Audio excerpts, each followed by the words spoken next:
కొద్దిసేపు దేవుని మాటలు మీతో పంచుకోవాలని నేను ఆశిస్తున్నాను.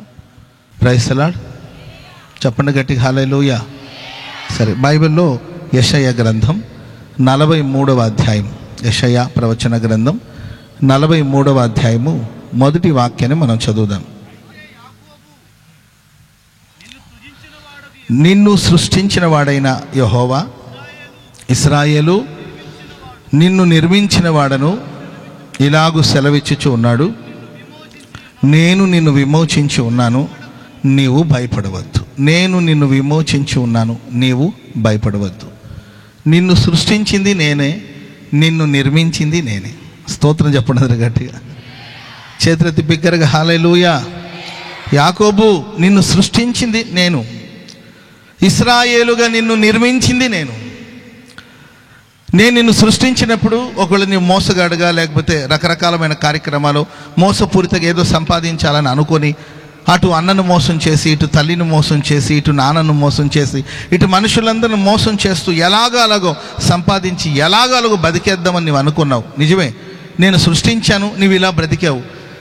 సృష్టించిన నిన్ను నేను నూతనంగా నిర్మించాను, నిన్ను ఇశ్రాయేలుగా నేను మార్చాను.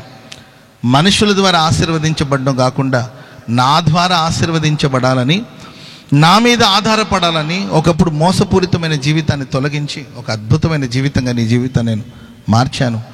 యాకోబుగా ఉన్న నేను ఇశ్రాయేలుగా మార్చాను గనక నువ్వు భయపడవద్దు, నేను నిన్ను విమోచించి ఉన్నాను. చెప్పండి కూడా మొదలు గట్టిగా గట్టిగా హల్లెలూయా. మనం ఆరాధించే దేవుడు ఎవరంటే మనల్ని విమోచించే దేవుడు, మనల్ని విడిపించే దేవుడు. యోబు భక్తుడు అంటాడు, నా విమోచకుడు సజీవుడు, ఆయన నన్ను విమోచిస్తాడు. సర్వయుగములలో ఆయనే సజీవుడై ఉన్నాడు. నా విమోచకుడు ఎవరంటే సజీవుడు, నన్ను విమోచించే దేవుడు సజీవుడు. నా దేహం ఇలాగే చీకిపోయినా, నా దేహం ఇలాగే కుళ్ళిపోయినా, నేను దేహంతో నా దేవుడిని చూస్తాను. దేహం కుళ్ళిపోతే మరలా దేహంతో చూడడం ఏంటి?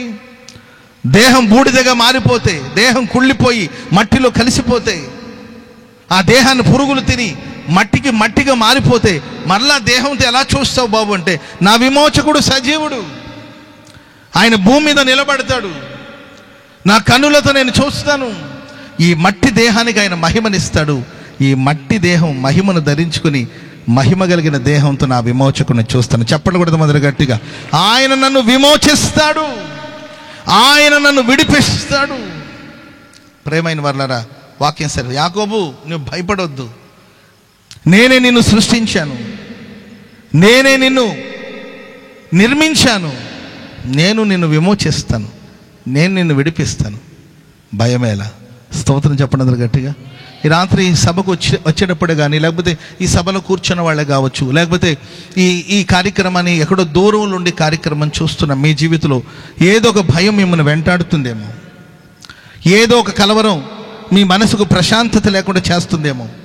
అది గతకాలం జరిగిన కార్యాలు కావచ్చు, గతంలో ఎప్పుడో సంవత్సరాల క్రిందటో, 6 నెలల క్రిందటో, లేకపోతే 3 నెలల క్రిందటో ఏదో జరిగిన కొన్ని సంభవాలు మరలా నీకు గుర్తుకొచ్చి నీ మనసుని పాడు చేస్తుందేమో. లేకపోతే 5 సంవత్సరాలు 10 సంవత్సరాల క్రితమో ఎక్కడో ఏదో జరిగిన కొన్ని కార్యాలు నీ మనస్సును వచ్చి నీ మనస్సును పాడు చేసి కడుపు నిండా తిండి తినలేని పరిస్థితి, ప్రశాంతంగా నిద్రలేని పరిస్థితి, నిద్రలేని రాత్రులు ఎన్నో నీ జీవితంలో ఉండొచ్చు. ప్రశాంతత కరువు అయిపోయి భయం ఒక నీడలాగా నిన్ను వెంటాడి వేధిస్తుందేమో. నీతోనే ప్రభు మాట్లాడు, నీవు భయపడవద్దు, నేను నిన్ను విమోచిస్తాను. చెప్పలు కూడా మంది గట్టిగా, ఏ భయాలైనా, ఏ కలవరాలైనా, ఏ బాధ అయినా నేను నిన్ను విమోచిస్తాను. Praise the lord. యెషయా గ్రంథం 44వ అధ్యాయం 22వ వచనాన్ని చదువుదామా. యెషయా గ్రంథం 44వ అధ్యాయం 22వ వచనం.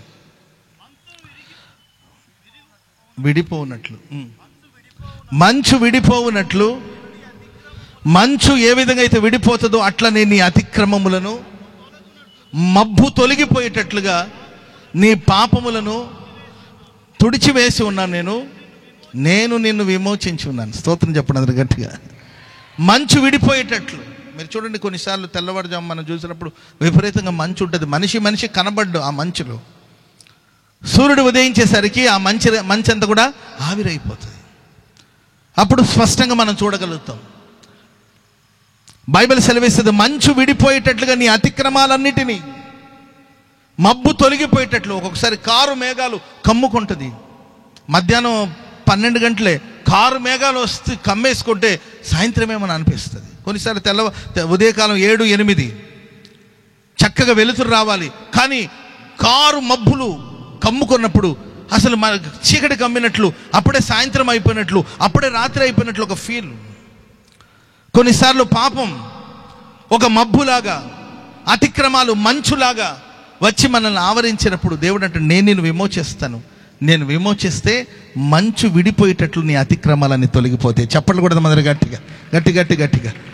మేఘం ఎప్పుడైతే గట్టిగా గాలి కొట్టింది అనుకోండి, అది ఎంతటి నల్లటి కారు మేఘాలైనా, ఎంతటి మేఘాలైనా గట్టిగా గాలి కొట్టింది అనుకోండి, ఆ మేఘాలు ఎటు వెళుతుందో కూడా తెలియదు. ఆ మబ్బు తొలగిపోయేటట్లు, ఆ మేఘం తొలగిపోయేటట్లు, ఆ మంచు విడిపోయేటట్లు నీ అతిక్రమాలి, నీ పాపాలన్నిటి నేను కడిగి శుద్ధి చేస్తాను.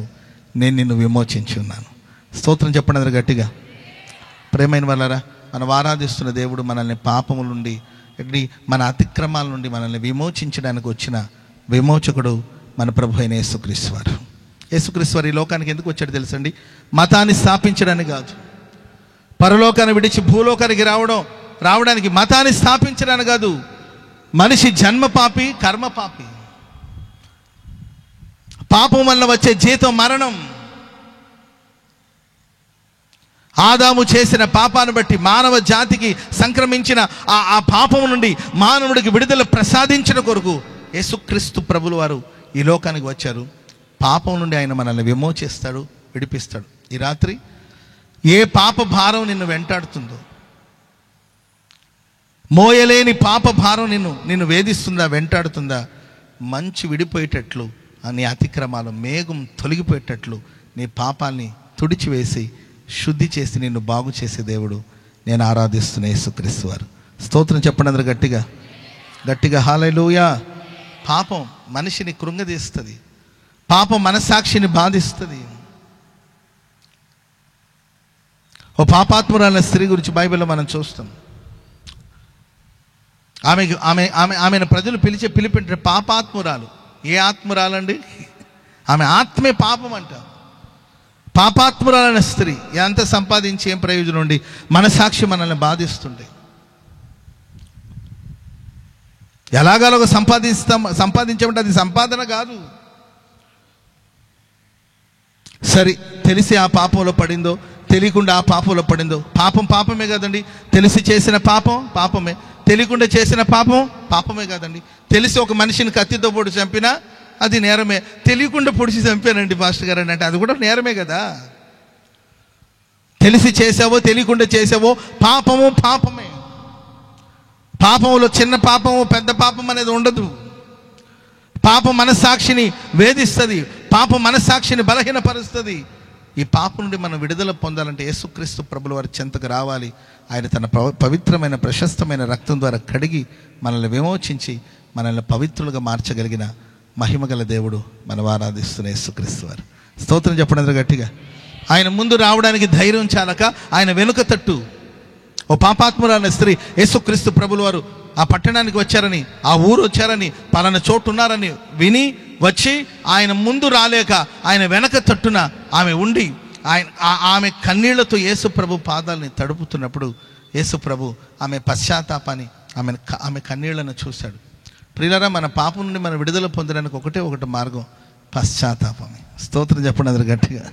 ఓ నిజమైన పశ్చాత్తాపం, నిజమైన కన్నీళ్ళు, నిజమైన ప్రాయశ్చిత్తం, నిజమైన పశ్చాత్తాపంతో ఎవరైతే ప్రభు సన్నిధికి వస్తారో, నువ్వెంతటి ఘోర పాపివైనా నా దేవుడు నీ పాపం నుండి నేను విమోచించి నీ పాపములు ఎర్రనివైనను వాటిని హిమము కన్నా తెల్లగా మార్చగలిగిన వాడు మనం ఆరాధిస్తున్న క్రీస్తు ప్రభులో. స్తోత్రం చెప్పండి అందరు గట్టిగా.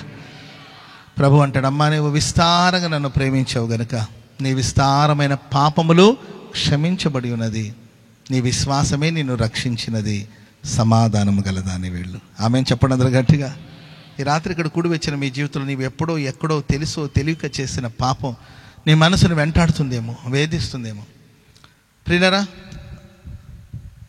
ఎడారులు ఉన్న ప్రాంతాల్లో ఒక కల్చర్ ఉండేదంట. అక్కడ ఒక మనిషి ఇంకొక మనిషిని చంపితే అతనికి శిక్ష ఏం తెలుసండి? ఆ చంపిన వాడి యొక్క డెడ్ బాడీ తీసి వీడి మెడ కట్టేస్తారు, లేకపోతే వీడి భుజాన్ని కట్టేస్తారంట. మరలా పోలీస్ స్టేషన్కి తీసుకెళ్ళి, ఆ తర్వాత కోర్టుకు తీసుకెళ్ళి, మరలా వాయిదాల చుట్టూ తిరిగి ఏంటంటే ఇవన్నీ లేకుండా ఎవరిని చంపుతారో, చంపిన ఆ శవాన్ని ఎవడైతే చంపాడో అతని భుజాన్ని కట్టేయడమో లేకపోతే అతని మెడకు కట్టేసి ఒక ఎడారిలో వదిలేస్తారంట. అంతే. అదే ఆ శిక్ష ఆ దేశంలో, ఆ ఎడారిలో ఉన్న శిక్ష అదే. ఆ ఎడారిలో ఎక్కడ నీళ్లు దొరక ఓ శవాన్ని మెడ కట్టేసి ఉంటారు. దాని చేతులతో ఆయన విడిపించుకోలేడు, అంత బలంగా కట్టేసి ఉంటారు. ఆ శవం కుళ్ళిపోయి కంపు కొడుతుంటే, దుర్వాసన వస్తుంటే దాన్ని భరించలేక, ఓర్చుకోలేక, సహించలేక ఏంటంటే ఆ ఎడారిలో నీళ్లు లేక ఆకలితో అలమటిస్తూ ఆ శవాన్ని మెడకు కట్టుకుని తిరిగి అటు ఇటు తిరిగి చివరికి అతడు కూడా చనిపోతాడంట. అదే శిక్ష. మనిషి పాపం చేసినప్పుడు ఆ పాపం కూడా ఒక శవంలాగా మన మెడ చుట్టుకుంటే, మనం చేసిన తప్పులు, మనం చేసిన పాపాలు క్షణక్షణం మనల్ని వేధిస్తూ ఉంటే, మనస్సాక్షి నొప్పించబడి కలవరపడుతూ ప్రశాంతత లేకుండా సాగిపోయే పరిస్థితుల్లో కూడా నీకున్నాయేమో. ఈ రాత్రి నువ్వు దేవుని చెంతకు రాగలిగితే ప్రభు అంటాడు, నువ్వు భయపడవద్దు. నీ అతిక్రమాలు మంచు విడిపోయేటట్లు, మేఘం తొలగిపోయేటట్లు నీ అతిక్రమాలన్నిటిని మన్నించి నువ్వు పశ్చాత్తాపడ్డావు గనక, నువ్వు కన్నీళ్లు విడిచావు గనక, నువ్వు మారు మనసు పొందావు గనక, నీ మనసును మార్చుకున్నావు గనక, ఆ పాపం నుండి, ఆ మనస్సాక్షి నిన్ను నొప్పిస్తుంది కదా, ఆ అపరాధ భావం నుండి నేను నిన్ను విమోచిస్తాను, నేను విడిపిస్తాను, నీకు విమోచన దయచేస్తాను. చెప్పండి కూడా దేవునికి స్తోత్రం చెప్పండి. అదరు గట్టిగా హల్లెలూయా చెప్పండి, గట్టిగా హల్లెలూయా. చాలా సందర్భాలు చెప్పాను, సందర్భానుసారంగా చెప్తున్నాను. ఒక అక్క, ఒక తమ్ముడు. Praise the Lord. హల్లెలూయా. ఒక అక్క, ఒక తమ్ముడు. తమ్ముడు చిన్నోడు, అక్క కొంచెం పెద్దది. తమ్ముడు మొత్తం మీద ఒకరోజు వాళ్ళ నాన్న జేబుల నుండి డబ్బులు కొట్టేశాడు. అది అక్క చూసింది. వెంటనే వాడు భయపడిపోయాడు. అప్పుడు అక్క అనేది, నేను ఎవరికి చెప్పనులేరా, ఖర్చు పెట్టుకోమని పర్మిషన్ ఇచ్చింది. వాడు ఆ పైసలు లేదు, మొత్తం మీద దేనికి వాడేసుకున్నాడు. అక్క తమ్ముడు ఇద్దరు. ఆ మరుసటి రోజు నుండి అక్క స్టార్ట్ చేసింది అనమాట, ఏరా నా హోంవర్క్ అంతా నువ్వు రాసి పెట్టమని. నేను ఎందుకు రాయాలి అంటే, నాన్నకు చెప్తా, నువ్వు డబ్బులు కొట్టేసిన సంగతి నాన్నకు చెప్తా అంటే, పాప వాడు భయపడిపోయి ఆమె హోంవర్క్ అంతా చేసి పెట్టాడంట, రాసి పెట్టాడు.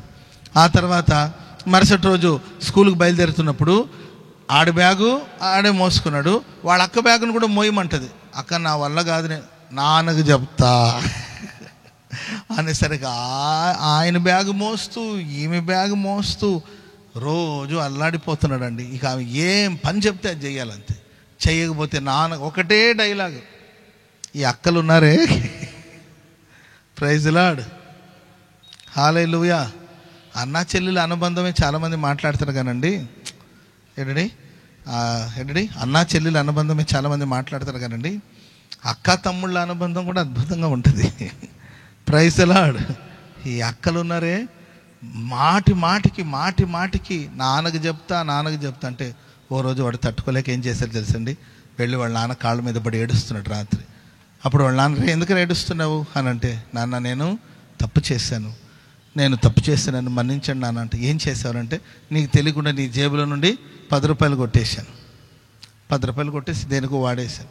ఓహో అవునా, తప్పు కాదురా, అలా చేయకూడదు కదా, సరే ఇక మీద జాగ్రత్తగా ఉండు, అలాంటి పని చేయొద్దు, నీకు ఏదైనా అవసరం ఉంటే నన్ను అడుగురా, 10 ఎందుకు, అవసరమైతే 50 ఇస్తానుగా, ప్రైజ్ ది లార్డ్ అని వాళ్ళ నాన్న అంటే, ఆ తర్వాత వీడు వచ్చి ప్రశాంతంగా ఆ రాత్రి ప్రశాంతంగా పడుకోరాడండి. మరుసటి రోజు లేచిన తర్వాత మరలా వాళ్ళకి, ఒరేయ్ ఎక్కడున్నావురా, నా బ్రష్కి పేస్ట్ వేసి ఎవరా అంటే, వెళ్ళవమ్మ వెళ్ళు అంటుంటే, నాన్నకు చెప్తా, పోయి చెప్పుకోపో, నీవేంది చెప్పేది, నేనే చెప్పేశాను నాన్నకి. Praise the Lord. ఈ రాత్రి ప్రియులారా, మీరు చేసిన అతిక్రమాలు పాపాలు మిమ్మల్ని వెంటాడి వేధిస్తుందా? నా దేవుడు ఈరోజు మిమ్మల్ని వెంటాడుతున్న వేదనలన్నింటిలో నుండి విడుదల కలిగించడం కొరకే, పాపం నుండి నీకు విడుదల ప్రసాదించి, పాపం నుండి నిన్ను విమోచించి, నీ అతిక్రమాలన్నిటిని మన్నించి ఒక స్వచ్ఛమైన శ్రేష్టమైన జీవితాన్ని నీకు ఇవ్వాలనే ఈ రాత్రి ఈ పట్టణంలో ప్రభు సంచరిస్తూ ఉన్నాడు. నిశ్చయముగా ఈ రాత్రి నీకు విడుదల కలుగును గాక, పాపం నుండి విడుదల కలుగును గాక, పాపం నుండి విడుదల కలుగును గాక. ఆమేన్. రెండవదిగా ప్రియమైన వారు, యేసుక్రీస్తు ప్రభుల వారు శాపము నుండి మనల్ని విమోచించట కొరకు ఆయనే మన స్థానములోనికి వచ్చి, ఆయనే శాపమైపోయి ఆయన మనల్ని శాపము నుండి విమోచించాడని వాక్యం సెలవిస్తుంది. చాలామంది జీవితంలో ఒక శాపం, అది వాళ్ళు చేసిన పాపం వల్ల వచ్చిన శాపం కావచ్చు, లేకపోతే వాళ్ళ పితరులు చేసిన పాపం వల్ల వచ్చిన శాపం కావచ్చు. తల్లిదండ్రులు చేసిన పాపం బిడ్డల ఒడిలో వేస్తారని అంటారు కదండి, బైబిల్ కూడా అదే చెప్తుంది కదండి. అదేంటండి తప్పు కదా? తల్లిదండ్రులు చేసిన పాపానికి బిడ్డలకి ఎందుకు శిక్ష అంటే, తల్లిదండ్రుల ఆస్తుల్ని పిల్లలు తెచ్చుకుంటున్నారు లేదా చెప్పండి. అమ్మ నాన్న ఆస్తిని పోరాడి పెనుగులాడి, ఇది మా నాన్న సొమ్ము, ఇది మా తాత సొత్తు, నీకు హక్కు లేదు, నేను వారసుడిని, నేను వారసురాల్ని, మగ పిల్లలకే కాదు స్వాస్థ్యం నాకు కూడా వాటా రావాల్సిందే, అవసరమైతే కోర్టుకి ఎక్కుతానని ఉండే ఒక 6 ఎకరా స్థలాని కోసం కోర్టు చుట్టూ తిరిగి లాయర్లను పెట్టి వాటాలు పంచుకుంటున్నారు కదా. మరి తల్లిదండ్రులు చేసిన పాపాలను కూడా పంచుకోవాలి. పాపాలను వచ్చే జీతం మరణం, శాపంగా అది మారుతుంది. మన ప్రభు అయిన యేసుక్రీస్తు వారు మనం చేసిన పాపం వల్ల వచ్చిన శాపం కావచ్చు, మన పితరులు చేసిన పాపం వల్ల వచ్చిన శాపమే కావచ్చు, శాపములో నుండి విమోచించట కొరకు ప్రభు ఈ లోకానికి వచ్చాడు. స్తోత్రం చెప్పండి అందరూ గట్టిగా గట్టిగా హల్లెలూయా. పరిశుద్ధ గ్రంథంలో అబ్రహామును దేవుడు పేరు పెట్టి పిలిచాడు.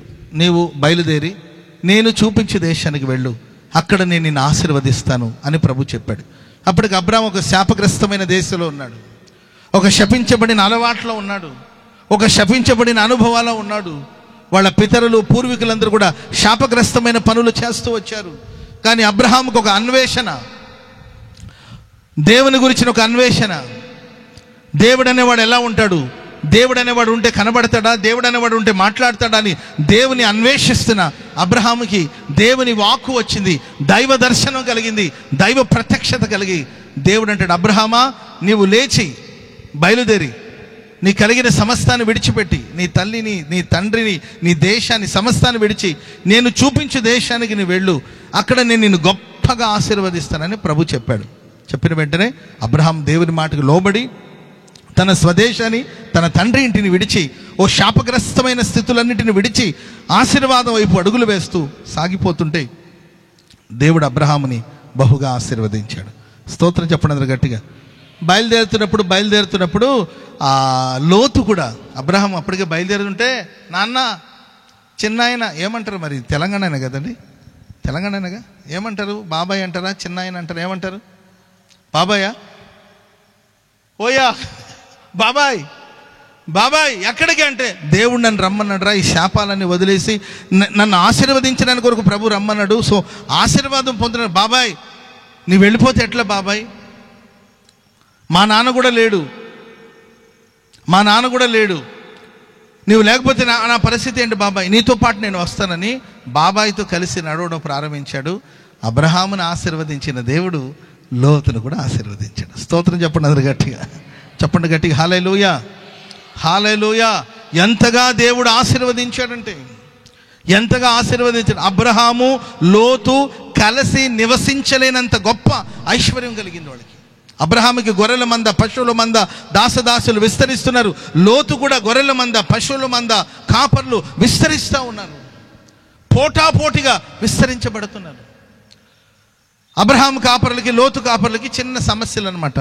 ఏంటంటే మంద ఎక్కువ ఉన్నప్పుడు, స్థలం చాలినప్పుడు నీళ్ల దగ్గర తిండి దగ్గర, మేత దగ్గర, గడ్డి దగ్గర, ఏదో ఒక దగ్గర చిన్న మనస్పర్ధలు వస్తున్నాయి, గొడవలు జరుగుతూ ఉంటే అప్పుడు అబ్రహాము లోతుని పిలిచి అంటాడు, ఇదిగో మనం కలిసి నివసించడానికి వీలుగా లేనంతగా ఈ స్థలం నిండిపోయింది కనుక మనం బంధువులు, మనం పోట్లాడుకోవడం మంచిది కాదు, అన్ని జనుల మధ్యలో మనం పోట్లాడితే అసహ్యంగా ఉంటుంది కనుక మనం ఇద్దరు విడిపోదాం, నువ్వు తూర్పుకి వెళ్తే నేను పడమరకు వెళ్తాను, నువ్వు ఉత్తర దిక్కు వెళ్తే నేను దక్షిణ దిక్కు వెళ్తాను, మనం విడిపోదాం అని అన్నప్పుడు లోతు ఏమనాలండి, అదేంటి బాబాయ్, నేను వచ్చేటప్పుడు నాకేముంది, ఈరోజు నాకున్నవన్నీ నీ ద్వారా కలిగింది.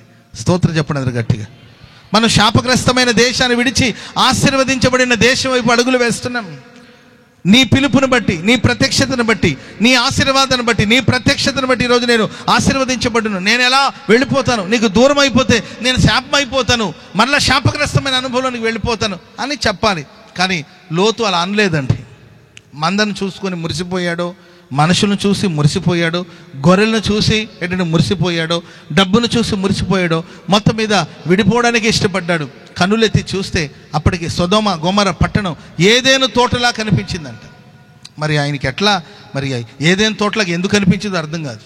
కొంతమంది అంటుంటారు పిల్లలు, అరే బాబు నిన్నేరా, ఏం చూసి ఇష్టపడ్డావురా, ఏం చూసి ఇష్టపడ్డావురా అంటే ఆయన అంటాడు, అన్న నా కళ్ళతో చూడండి అన్నట్టు. ఆపరేషన్ చేయించాలి ఇప్పుడు, ఆడ కళ్ళు తీసి ఏంటండి మనకు పెట్టుకోవాలి ఆ కళ్ళు. నా కళ్ళు ఏం చూసి నచ్చాడమ్మా, ఏం చూసి ఇష్టపడ్డావమ్మాయి, నీ చదువు ఎక్కడ, వాడి చదువు ఎక్కడ, ఆడు ఆ డ్రెస్ ఏంటి, ఆ జుట్టు ఏంటి, ఆ చెవికి ఆడు పెట్టుకున్న కమ్ములేంటి, టాటూస్ అంతా దేహం అంతా టాటూస్ వేసుకున్నాడు, పచ్చబొట్లు పొడిపించుకున్నాడు, నీకు ఏ యాంగిల్లో వాడు నీకు నచ్చాడు తల్లి అని అంటే ఆమంటది, అన్నయ్య నా కళ్ళతో చూడండి అన్నయ్య అంటుంది. మరి లోతు గారికి మరి ఏ యాంగిల్లో మరి అది ఏదైనా తోటలో కనిపించిందో మనకు తెలియదు. మొత్తం మీద కన్నులెత్తి చూసి ఆయన ఎప్పుడైతే ఆశీర్వదించబడిన అబ్రహామును విడిచి దూరంగా వెళ్ళాడో, ఆ తర్వాత కాలంలో మనం చదువుతూ ఉంటే ప్రియులారా, మందలేదు, మనుషులు లేరు, చివరికి తను, తన భార్య ఏంటండి, తన ఇద్దరు కుమార్తెలు తప్ప ఇంకేమి లేవు. ఎప్పుడైతే అబ్రహామును విడిచి తొలగిపోయాడో వెంటనే యుద్ధం వచ్చినట్లు, సొదొమ పట్టణం మీదకి, సొదొమ గొమొర్రా పట్టణం మీదకి యుద్ధం వచ్చినట్లు, శత్రువు వచ్చి అందరిని చెరగ పట్టుకెళ్ళినట్లు బైబిల్లో మనం చూస్తాం. ఓ శాపగ్రస్తమైన అనుభవాలు కొందరికి. మీరు చూడండి, ఒక వ్యక్తి, ఒక కుటుంబం మీద శాపం ఉంది, ఒక వ్యక్తి శాపాన్ని అనుభవిస్తున్నాడు అంటే పలు సూచనలు మనం చెప్పొచ్చు. ఊరికే డిప్రెషన్లోకి వెళ్ళిపోతుంటారు. నాకు తినబుద్ధి కావట్లేదు, నాకు పనికి వెళ్ళబుద్ధి కావట్లేదు, అర్థండి, నాకు ఎవరితో మాట్లాడబుద్ధి కావట్లేదు. మనసు ఊరూరికే కృంగిపోతూ ఉంటుంది. ఏది చేసినా సక్సెస్ అనేది ఉండదు. ఆ మనుషుడు ఎక్కడ నిలబడినా అతనికి ప్రశాంతత ఉండదు, చుట్టూ ఉన్న వాళ్ళని ప్రశాంతంగా ఉండనివ్వడు. ఆడు సంతోషంగా ఉండడు, చుట్టూ ఉన్న వాళ్ళని సంతోషంగా ఉండనివ్వడు. వాడు తినడు, చుట్టూ ఉన్న వాళ్ళని తిననివ్వడు. శాపం అది. చిన్నప్పుడు మా నాన్న ఫుల్గా తాగి వచ్చేవాడండి ఇంటికి. మనిషి మంచోడే, గుణమే అలా ఉండేది. మనిషి మంచోడే. మనం 1 కేజీ 2 కేజీలు చేపలు కొంటారేమో మామూలుగా, లేకపోతే 4 కేజీలు 5 కేజీలు కొంటారేమో. మా నాన్న ఒక గంపడి చేపలు తెప్పించేవాడు. ఒక గంప అక్కడికి వెళుతున్నప్పుడు మార్కెట్లో కానీ, అమ్మా ఈ గంపను మా ఇంటికి పంపించేసే అని ఆ గంపడు పంపించేవాడు. సో దాంట్లో ఫ్రై కోసం కొంత, కర్రీ కోసం కొంత, అట్లా వెరైటీగా అన్నీ వండుకొని భోంచేసే సమయానికి నాన్న రాని అందరూ కలిసి భోంచేద్దామని అనుకుని ఎదురు చూస్తూ ఉండేవాడు. అప్పుడు ఫుల్ మందులో వచ్చేవాడు మా నాన్నగారు. ఫుల్ మందులో వచ్చి ఇక ఏదో ఒక మాట, ఈయన ఒకటి అంటూ, మా అమ్మగారు ఆడవాళ్ళు అంటే కాముకుంటారు కదండి, ఏంటండి కోపం, ఇట్లాంటి వాడిని చేసుకుని 8 మంది పిల్లలు కన్నాడు. ఏదో మొత్తం మీద కోపంతో మా అమ్మ ఒకటి అండు, మా నాన్న ఒకటి అండు, మాట పెరిగి తిట్టుకొని అరుచుకొని కోప్పడి మా నాన్న ఏదో తీసుకొని మా అమ్మ మీద విసిరితే మా అమ్మకి దెబ్బ తగిలి ఏంటండి మా అమ్మ ఏడ్చి, మేము అమ్మకి నాన్నకి మధ్యలో మేము వెళ్ళి నాన్న అమ్మని కొట్టదని మేము ఏడ్చి, మా నాన్న మమ్మల్ని పక్కకు నెట్టేస్తే మేము ఏదో కాలువలో పడి, అర్థమైందండి, ఊరంతా వీధిలో ఉన్న వాళ్ళందరూ వచ్చి ఏం గొడవలయ్యా, ఏం పంచాయతీలని గొడవలు పడి మాట్లాడి వండిన వంటంతా సిద్ధంగా ఉండేదండి. వేడిగా అది వేడి చల్లారిపోయి, అర్థమైందండి, పోట్లాడి మా అమ్మ అలిగేళ్ళు ఒక మూల మీద కూర్చుంటే మా నాన్న అరిసి ఆయన నిద్ర వచ్చి ఆయన ఒకవైపున పడుకుంటే మాకు అన్నం పెట్టేవాళ్ళు ఎవరు లేక మేము బెక్కమని చూస్తూ చివరికి మేము కూడా నిద్రపోతే ఆ తర్వాత ఎప్పుడో తెల్లవారుజాము మా నాన్నకి మెలకు వచ్చేది. లేచి అప్పుడు మత్తంతా దిగిపోయి ఉంటుంది కదండి, మందు మొత్తం దిగిపోయి ఉంటుంది కదా, లేచి మై ఏంటి భోజనం చేయలేదా అంటే అప్పుడు లేచి, ఎప్పుడే ఎక్కడ లేని ప్రేమ అప్పుడే మా నాన్నకి పొంగొస్తే అప్పుడు మా అమ్మ లేచి ఇద్దరు సమాధానపడి, అర్థమైందండి, ఏది 4ంటికి అన్నం తినేవాడు.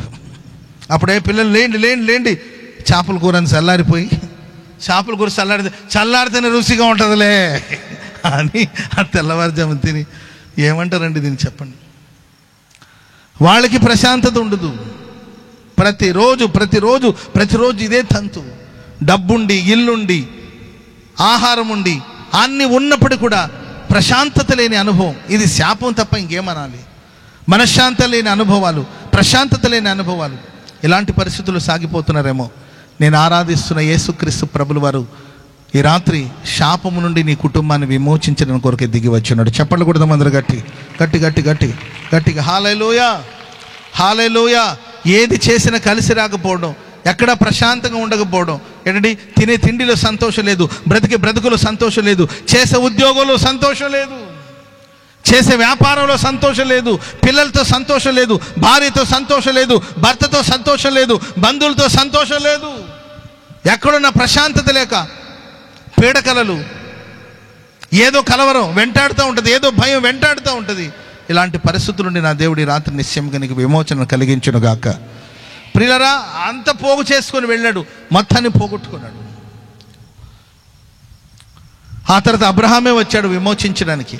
అబ్రహామే వచ్చి శత్రువుతో యుద్ధం చేసి లోతు కుటుంబాన్ని విడిపించి మరలా బయలుదేరుతున్నాడు. అప్పుడైనా అబ్రహామా, నీకు దూరం అవడం వల్లే నా జీవితం శాపమైంది, నీకు దూరం అవడం వల్లే నేను ఈ పరిస్థితికి వచ్చాను అని అనాలి కదండి. అనకుండా మరలా అదే వృత్తిలోనికి, అదే పరిస్థితుల్లోనికి, అదే శాపంలోనికి తిరిగి వెళుతూ ఉంటారు. ఈ రాత్రి మీ కుటుంబాన్ని కావచ్చు, మీ వ్యాపారాన్ని కావచ్చు, మీ చేతి పనులు కావచ్చు, ఏ శాపం వెంటాడుతున్నా ఈ రాత్రి ఈ ఆవరణం దాటే లోపల నా దేవుడు శాపం నుండి నీకు విమోచనను కలిగించబోతున్నట్టు. శాప విమోచన కలుగును గాక, శాపము నుండి విడుదల కలుగును గాక, విడుదల కలుగును గాక, విడుదల కలుగును గాక, విమోచన కలుగును గాక. హల్లెలూయా. చెప్పండి గట్టిగా హల్లెలూయా. వెళ్ళేటప్పుడు ఆ సొదొమ రాజు అన్నాడు అబ్రహాం గారికి, అబ్రహాం గారండి, మీరు లేకపోతే మాకు ఈరోజు ఈ విజయం లేదు, మీ వల్లే మాకు విజయం వచ్చింది, వెండి కావాలా, బంగారం కావాలా, ఏం కావాలో తీసుకోండి అంటే ఆయన అన్నాడు, చెప్పులు వారైనను నూలు పోగైనను నేను తీసుకున్నాను. స్తోత్రం చెప్పండి అందరూ గట్టిగా. ఎందుకంటే నేను మనుషుల ద్వారా ఆశీర్వదించబడిన వాడిని కాను, సర్వోన్నతుడైన దేవుడు నన్ను ఆశీర్వదించాడు. కాబట్టి చెప్పులు వారైనను నూలు పోగై నాకు వద్దన్నారు. కొంతమంది ఉంటారండి, ఫ్రీగా వేస్తే పెనాయిలైనా తాగుతారు, ఇచ్చేవాడు ఉంటే చచ్చేవాడు కూడా లేస్తాడంట. అదే ఇచ్చేవాడు ఉన్నాడు అనుకోండి, చచ్చేవాడు కూడా లేచి వస్తాడు. ఫ్రీగా వస్తే ఫ్రీయే కదా పోయి, అమ్మ ఇది పెనాయిల్ అమ్మ అంటే ఏమైంది, ఫ్రీగా వచ్చింది కదా తాగుదామని తాగుబోతులు కొందరు. చెప్పులు వారైన నూలు పోగైన నాకు వద్దని అబ్రహాం నిరాకరించాడు. సరే, అబ్రహాం వెళ్ళిపోయాడు. లోతు తన సొదొమ పట్టణానికి మళ్ళీ తిరిగి వెళ్ళాడండి. తిరిగి వెళ్ళిన తర్వాత సొదొమ రాజు ఇప్పుడు క్లోజ్ అయిపోయాడు. Praise the Lord. ఈయన అంటాడు, మా బాబాయ్ వద్దన్నాడుగా, అదేదో నాకు ఇచ్చేకి, మా బాబాయ్ వద్దన్నాడు కదా అది ఇచ్చేసే, దేశంలో నాకు ఒక ఏదైనా ఒక పట్టణం, ఏదైనా ఒక స్థానం, ఏదో ఒక ఏరియాని, ఏదో ఒక ఏరియాకి ఒక నన్ను ఎమ్మెల్యేగానో ఒక ఎంపీగానో పెట్టుకో, ఈ దేశంలో మా బాబాయ్ నీకు మేలు చేశారు కదని బాబాయ్ పేరు అడ్డం పెట్టుకొని మొత్తం మీద ప్రియులరా అక్కడ ఒక పెద్ద స్థానాన్ని సంపాదించుకొని ఉందామని వెళ్ళాడు. కానీ అబ్రహాముకి దూరం అవడం శాపమే, అబ్రహాముకి సమీపం అవడం ఆశీర్వాదం. మనం కూడా క్రీస్తుకు దూరం అయిపోతే అది శాపం అండి, క్రీస్తుకు సమీపం అయితే యేసుక్రీస్తు వారు శాప విమోచన కలిగిస్తాడు. ఆమెను చెప్పండి అందరూ గట్టిగా హల్లెలూయా. ఆ తర్వాత ప్రియులరా ఏదేదైతే సంపాదించానో అన్నీ పోగొట్టుకున్నాడు. భార్య ఉప్పు స్తంభముగా మారిపోయింది. సొదొమ గొమొర్రా పట్టణం అంతా తగలబడిపోయింది అగ్ని గంధకాలతో. భార్య ఉప్పు స్తంభముగా మారిపోయింది. ఆడపిల్లల జీవితం అసహ్యమైన కార్యక్రమాల్లో పడిపోయింది. జీవితం శాపంగా మారింది. లోతుకు కుమారులు 2 పుట్టారండి. దాంట్లో ఒకడు పేరు మోయాబు. మోయాబు అంటే శాపం. అబ్రహాముకు దూరం అయిపోయిన లోతు జీవిత శాపం. అబ్రహాముకు దూరం అయిపోయిన లోతు జీవిత శాపం. లోతు గర్భవాసంలో పుట్టిన మోయాబు జీవితం శాపం. అందుకే మీరు చూడండి, ఆ మోయాబు సంతతి వాళ్ళ ఆలోచనలు ఎల్లప్పుడూ కూడా శపించాలి, శాపగ్రస్తమైన తలంపులు.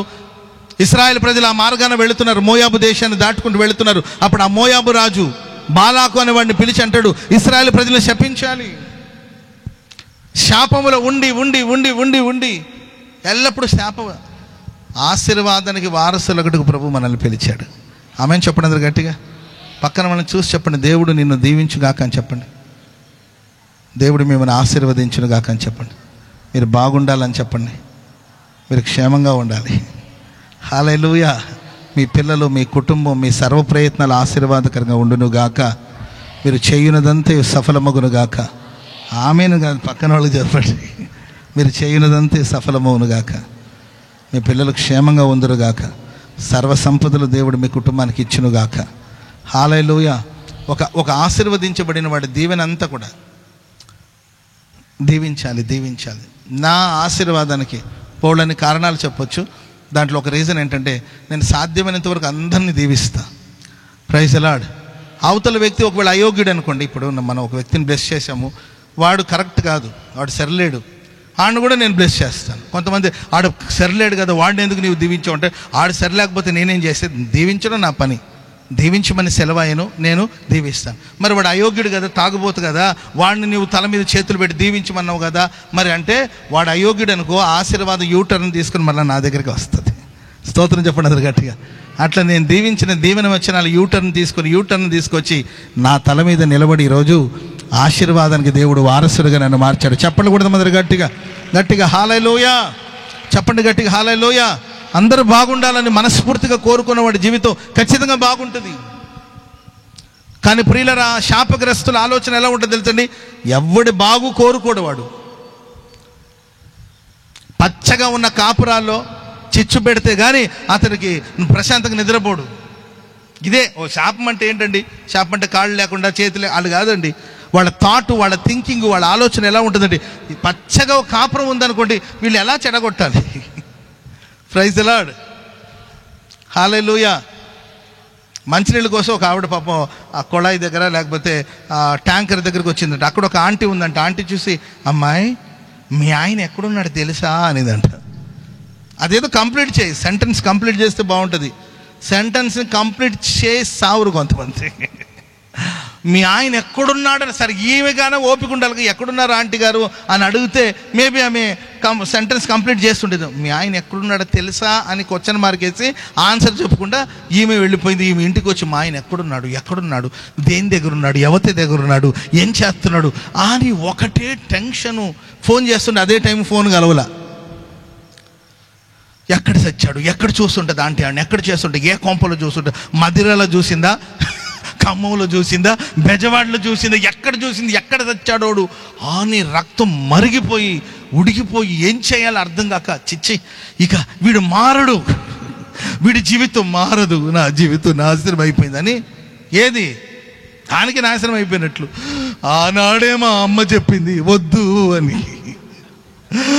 వద్దు అన్న నేను ముద్దు వచ్చాను కదా, ఈ ముద్దోడిని చేసుకొని కదా ఓ బాధపడిపోయి పెట్టంతా సర్దుకొని, లగేజ్ అంతా సర్దుకొని మొత్తం మీద ఇంట్లో నుండి బయటికి బయలుదేరి ఆటో కోసం వచ్చి నిలబడిందండి.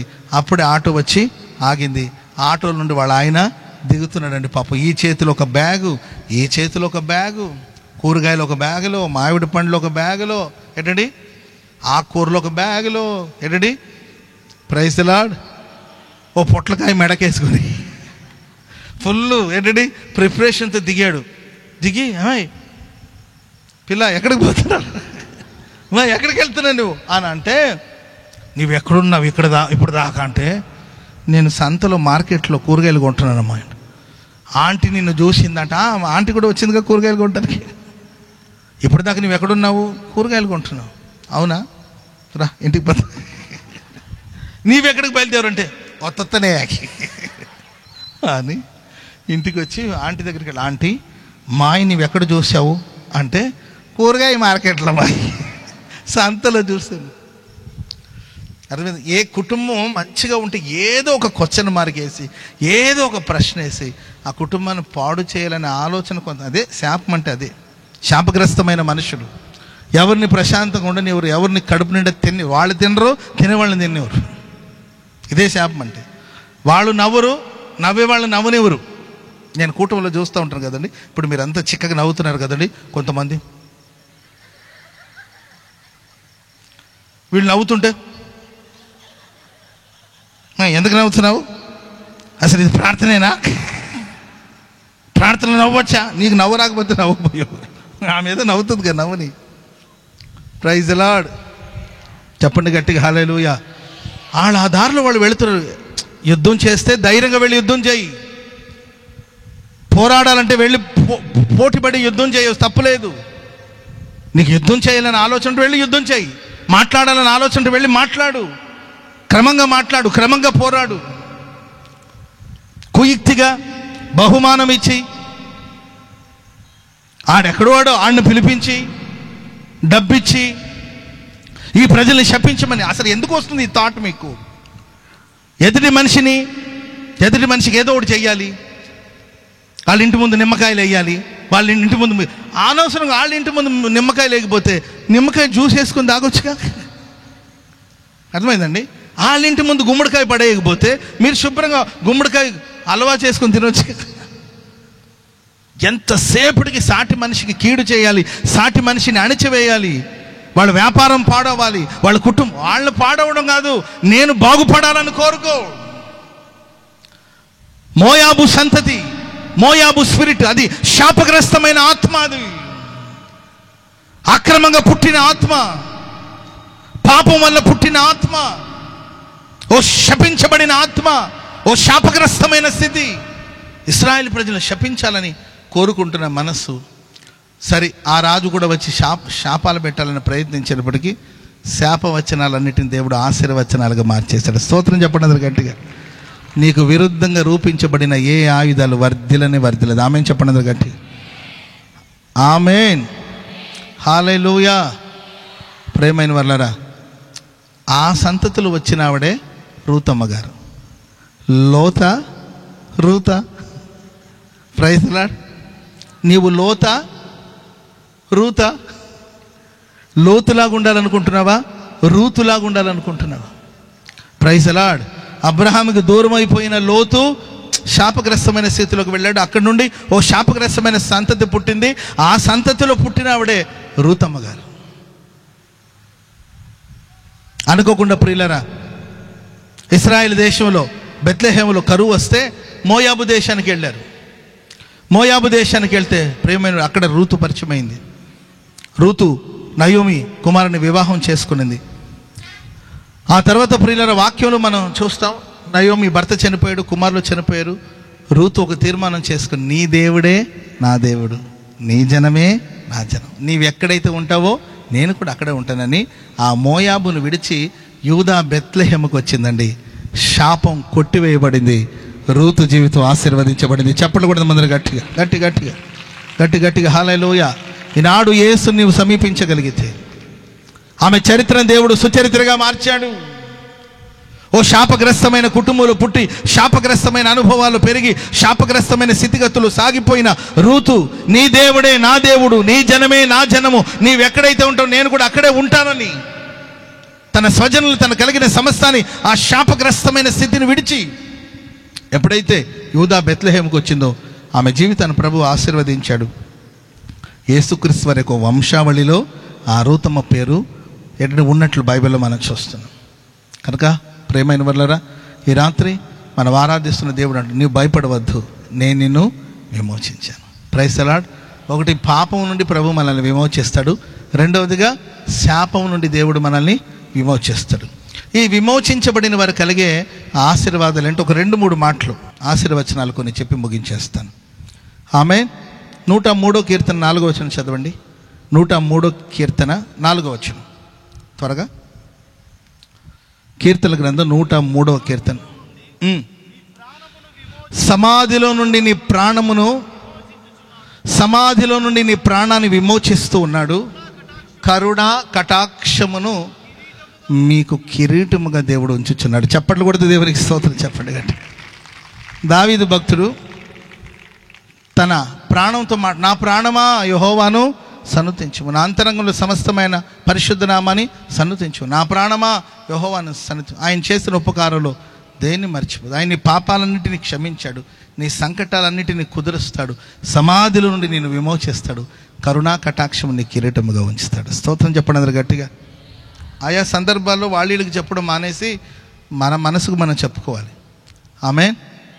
నేను సంఘంలో బోధిస్తాను, సమాజంలో బోధిస్తాను అండ్ నాకే బోధ చేసుకుంటాను. అప్పుడప్పుడు నన్ను నేనే చూసుకొని, లేకపోతే అద్దం ముందు నిలబడి, బాబు అబ్రాహం గారు ఎందుకు నువ్వు కృంగిపోతావు? Praise the lord. నా ప్రాణమా నువ్వెందుకు కృంగిపోతున్నావు? దేవుని సన్నుతించు, ప్రభుని స్తుతించు. ఆయనని నీ దోషములన్నిటిని క్షమించలేదా? ఆయన నీ అనారోగ్యాలన్నిటిని బాగు చేయలేదా? సమాధిలోకి వెళ్ళవలసిన నీవు, సమాధిలో మట్టిగా మారిపోవలసిన నిన్ను సమాధి నుండి వెలుపలకు రప్పించింది ఆయన కదా, ఎందుకు కలవరపడతావని నాకు నేను బోధ చేసుకుంటాను. Praise the Lord. మీకు ఒకవేళ ఈ అలవాటు లేకపోతే ఈరోజే తీర్మానం చేసుకోండి, మీకు మీరే ధైర్యపరచుకోండి. మనల్ని ఎవడు ధైర్యపరచడు. Praise the lord.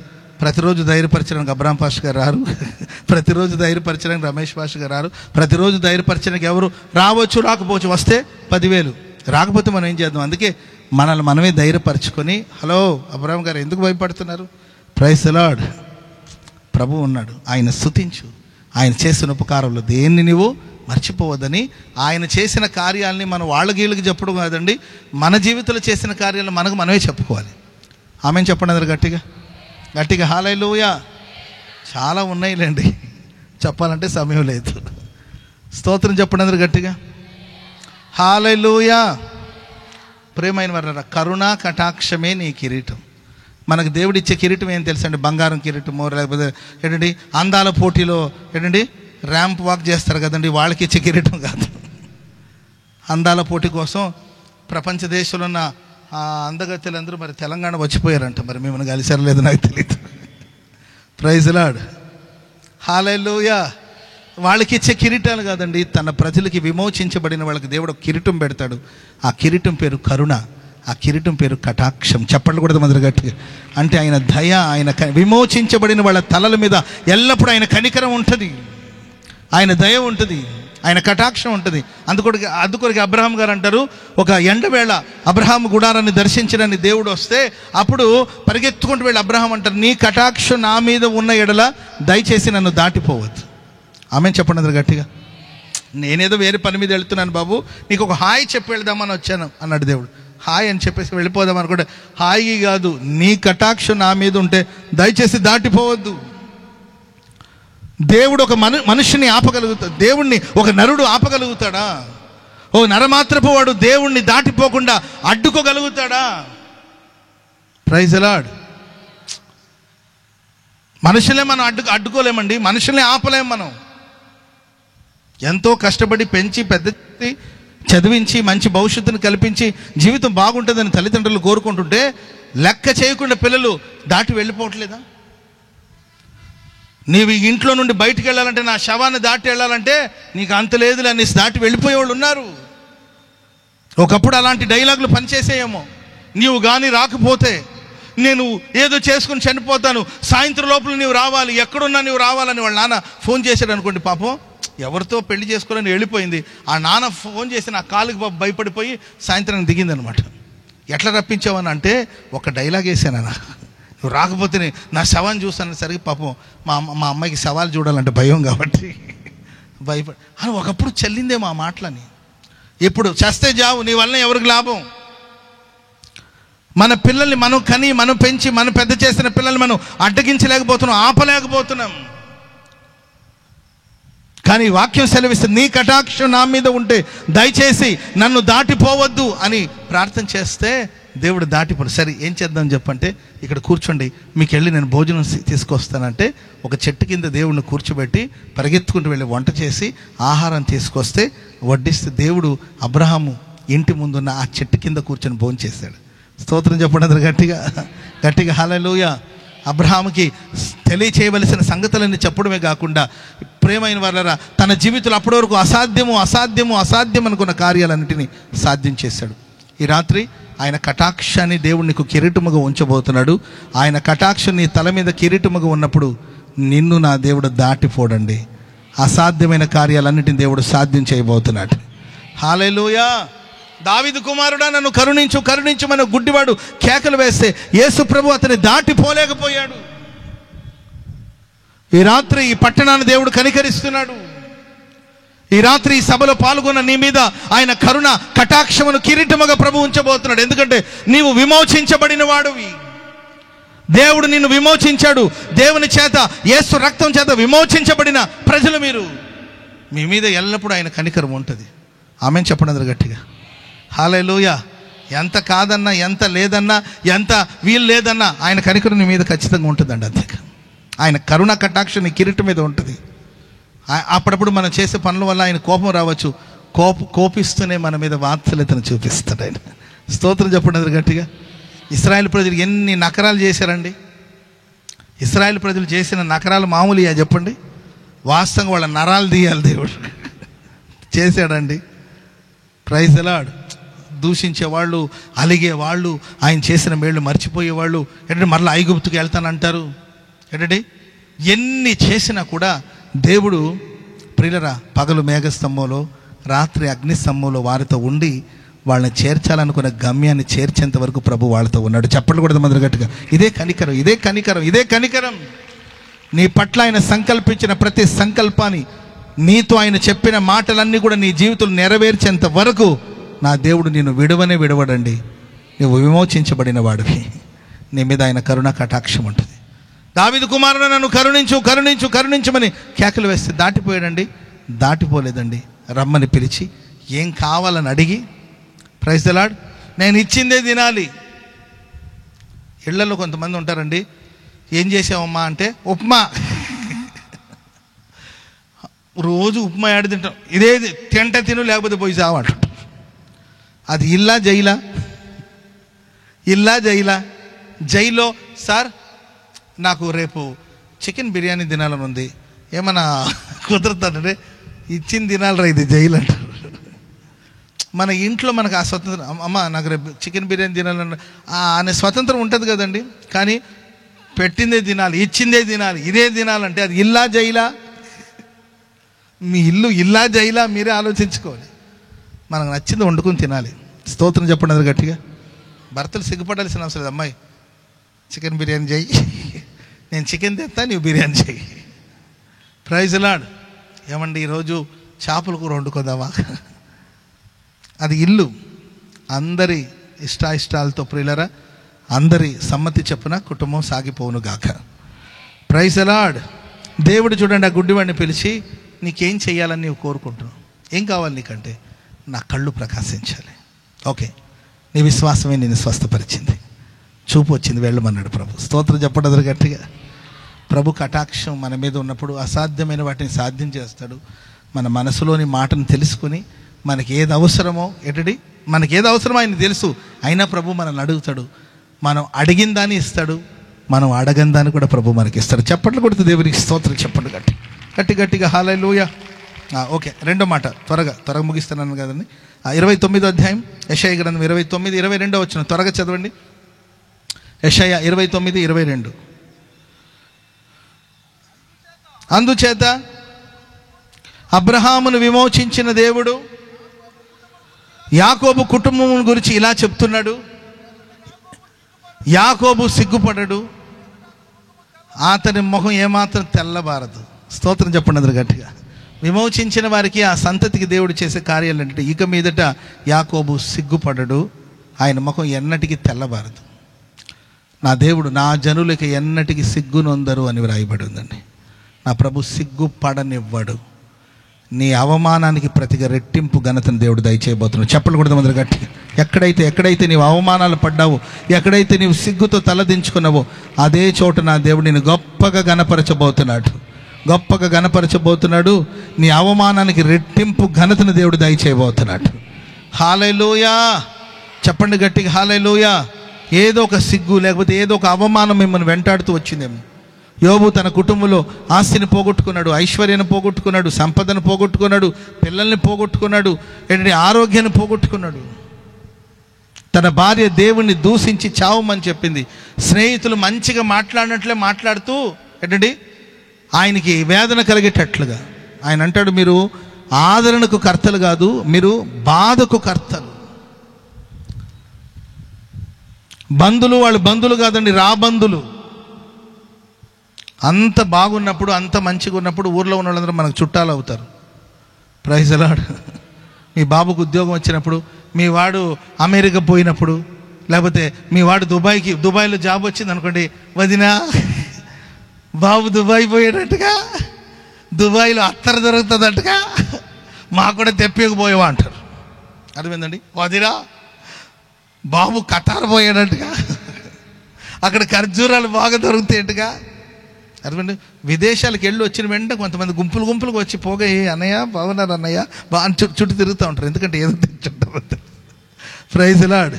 మన దేశంలో ఉన్నప్పుడు ఎవరు మనల్ని వాసన కూడా చూడరు కానండి, విదేశాల నుండి వచ్చిన వెంటనే వస్తారు. ఎందుకంటే ఏ అత్తర సీసాలో ఏదో ఒకటి వస్తుందని.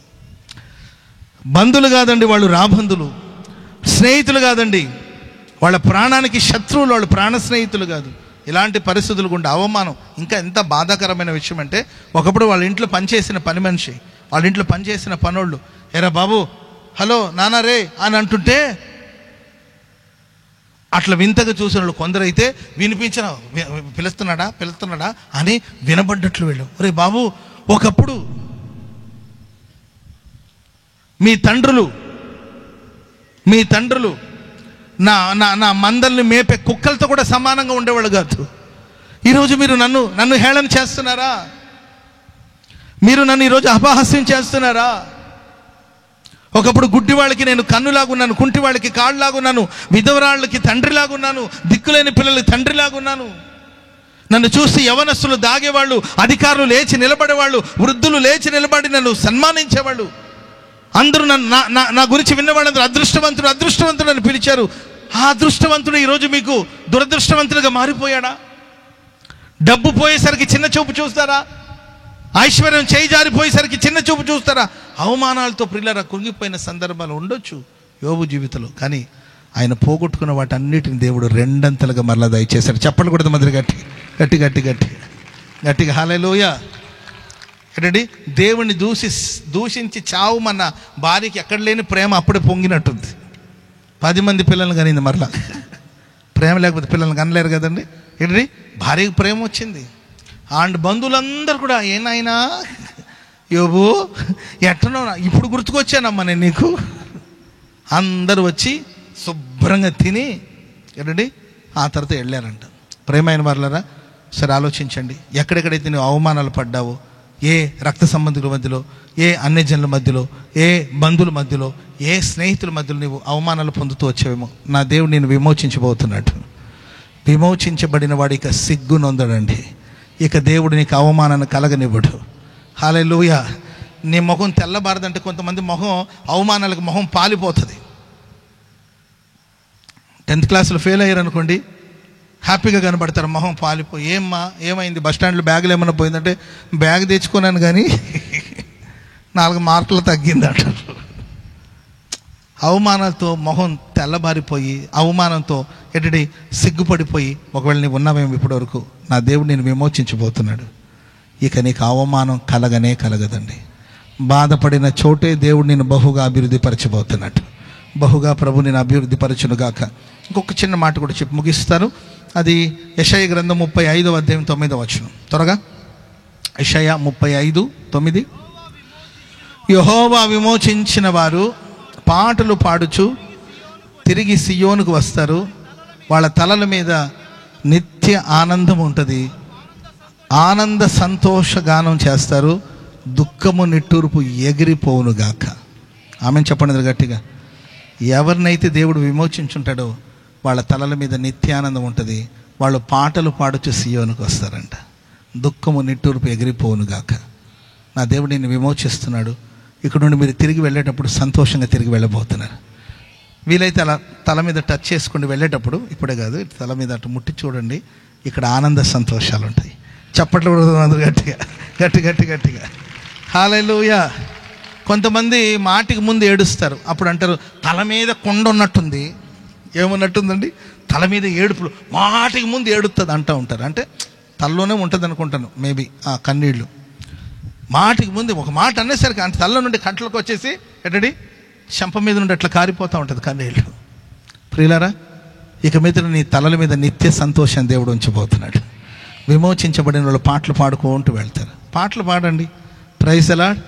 మీరు చాలా బాగా పాడుతున్నారు పాటలు. మరి ఎక్కడ నేర్చుకున్నారో నాకు తెలియదు కానండి, అట్లా పాట అందిస్తే చాలు అద్భుతంగా పాడేస్తున్నారు. గొంతు కూడా చాలా అద్భుతంగా ఉంది. Praise the Lord. పాడుతూ ఉండండి. బయటకు వెళ్ళేటప్పుడు ఏంటండి పాడుకుంటూ వెళ్ళండి. విమోచించబడిన వాళ్ళు పాటలు పాడుచు సియోనుకు వస్తారంట. వాళ్ళ తలల మీద సంతోషం ఉంటుంది, ఆనందం ఉంటుంది. దుఃఖము నిట్టూర్పు ఎగిరిపోవునుగాక. హల్లెలూయా. ఒకడు నా సంతోషాన్ని పాడు చేసేదానికి నేను అవకాశం ఇవ్వను. కొంతమంది మనల్ని ఏడిపించాలని పనుల మీదే ఉంటారు. ఏదో ఒకటని మనల్ని ఏడిపిస్తూ ఉంటారు. కానీ నీవు ఏడవద్దు. నేను ఏడవాలనుకున్నప్పుడు ఏడుస్తా. Praise the Lord. ఏడుపు నా బానిస. ఆమెను చెప్పడం గట్టిగా. నేను ఏడవాలనుకున్నప్పుడు ఏడుస్తా. కోపం నా బానిస. నా కోపం పడాలన్నప్పుడు కోపపడతాను. ఎవడు కోపం పుట్టిస్తే కోపం రావడం, ఎవడు ఏడిపిస్తే మనం ఏడవడం, మన జుట్టు ఎవరి చేతులు పెట్టకూడదు. మనం విమోచించబడిన వాడు. మన తలల మీద నిత్య సంతోషం ఉండాలి. సంతోషాన్ని పాడు చేయడానికి చాలామంది ఉంటారు. ఎవరికి అవకాశం ఇవ్వు. నీవెవడరా నా సంతోషాన్ని పాడు చేయడానికి? నేను సంతోషంగా ఉంటాను. ఏదో ఒక వార్త వస్తుంది, అది ఆ వార్త వినేసరికి నువ్వు అవునా అని కంగారు పడదు. ఓకే, యెహోవా ఇచ్చాడు, యెహోవా తీసుకున్నాడు, ఆయనకి స్తుతి కలుగును గాక. Praise the Lord. దుఃఖము నిట్టూర్పు ఎగిరిపోను గాక. ప్రేమైన వాళ్ళరా, ఏదో ధ్యాస, ఎక్కడో ఆలోచన, మనిషి ఇక్కడ, మనసు ఎక్కడ? కానీ ప్రేమైన వాళ్ళరా, సంతోషంగా ఉండండి, సమాధానంగా ఉండండి. పాటలు పాడుతూ ప్రతి పనులు చేసుకోండి. పాటలు పాడుతూ కూరగాయల వ్యాపారం చేయండి. పాటలు పాడుతూ ఉద్యోగానికి వెళ్ళండి. పాటలు పాడుతూ ఏంటి మీ పనిలో ఉండండి. పాటలు పాడుతూ ఏంటి పలకరించండి. విమోచించబడిన వారి తలల మీద నిత్య సంతోషం ఉంటుంది. వాళ్ళ పాటలు పాడుకుంటూ వెళ్తారు. Praise the Lord. ఎక్కడ పాడకపోయినా కొంతమంది బాత్రూంలో పాడుతుంటారు, లా లా లా లా లా లా అంటుంటారు. సరే, పాడితే పాడారు కానండి. అన్ని సందర్భాల్లో ప్రభుని స్తుతించండి, కీర్తించండి. విమోచించబడిన వారి తలల మీద నిత్య సంతోషం ఉండును గాక. హల్లెలూయా, హల్లెలూయా. యాకోబు, నీవు భయపడవద్దు, నేను నిన్ను విమోచించాను. ఒకటి, మనల్ని పాపం నుండి విమోచించాడు. రెండవదిగా శాపం నుండి దేవుడు మనల్ని విమోచించాడు. విమోచించబడిన వాళ్ళ తలల మీద ఒక కిరీటం ఉంటుందండి. అది కరుణా కటాక్షం అనే కిరీటం. Praise the lord. విమోచించబడిన వాడి మొహం ఏంటండి, ఆ తెల్లబోదు అనమాట. వాళ్ళ ముఖం ఎల్లప్పుడూ కళకళలాడుతూ ఉంటుంది. తినడానికి తిండి లేకపోయినా కళగా ఉంటారు. ఆమేన్. బ్యాంకులో బ్యాలెన్స్ లేకపోయినా కళగా ఉంటారు. జేబులో రూపాయి లేకపోయినా హ్యాపీగా ఉండొచ్చు. డబ్బు వల్ల కాదు మనకు సంతోషం, ప్రభు వల్ల మనకు సంతోషం. Praise the Lord. హల్లెలూయా. విమోచించబడిన వాళ్ళ తలల మీద నిత్య సంతోషం. అది 2 రోజులు, 3 రోజులు, వారం రోజులు, ఈ సభలు జరిగిన ఈ 2 రోజులే కాదండి. నిత్య సంతోషం మీ తలల మీద దేవుడు ఉంచునుగాక. ఇక్కడ నుండి వెళ్ళేటప్పుడు ఎవరు కన్నీళ్లతో వెళ్ళకూడదండి. సంతోష గానాలతో తిరిగి వెళ్ళబోతున్నారు. ఇది మొదలుకొని మీ ఇంట్లో రక్షణ గురించిన ఉత్సాహ సునాదాలు వినబడబోతుంది. మీ నోటి నిండా దేవుడు నవ్వును కలుగు చేయబోతున్నాడు. మీ కుటుంబాన్ని దేవుడు సంతోషంతో నింపబోతున్నాడు. మీరు ఆనంద భరితులుగా ఇక్కడ నుండి తిరిగి వెళ్ళబోతున్నారు. ఈ మాటలు మన వినికిడిలో ప్రభు స్థిరపరిచి ఆశీర్వదించుగాక.